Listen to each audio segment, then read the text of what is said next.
అవన్నీ లేక విధానంలో కూడా పోతా నేను కోదలందులకు కోదలు ఆగితే అక్కడ నీళ్ళు బాగొస్తే కమిషనర్ చెప్పాను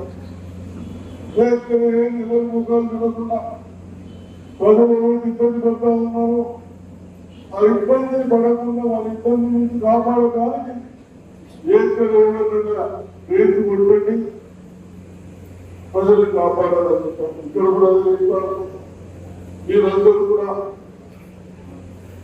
1000 మందికి సంపదేవ పనులు ఒక్కరిద్దరితో అయితే దయచేసి వాళ్ళు కూడా సహకరించి వాళ్ళు చేసుకుంటే మంచిదే కానీ లేకుండా ఇష్టపూర్తులు చేస్తే అందరికి సఫలంగా ఉంటుంది. కాబట్టి తప్పనిసరిగా ఉంచుకోవాలి ఆలోచన చేస్తూ మరి ఇందులో మీకు ఇచ్చాను.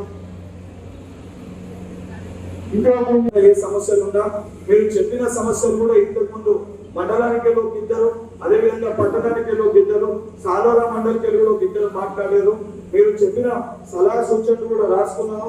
ప్రభుత్వ పరిధిలో ఏదైతే మీరు చెప్పిన ఇందులో మిగతా అంశం కానీ ఇతర అంశాలు మీరేం చెప్పారో తప్పనిసరిగా వాటిని ఏ వేటిని పరిష్కరించగలుగుతామో వాటిని కూడా ప్రభుత్వ దృష్టికి ప్రజలతో కూడా చెప్పి దాన్ని ప్రభుత్వ దృష్టికి తీసుకొని వెళ్ళడం జరుగుతుంది.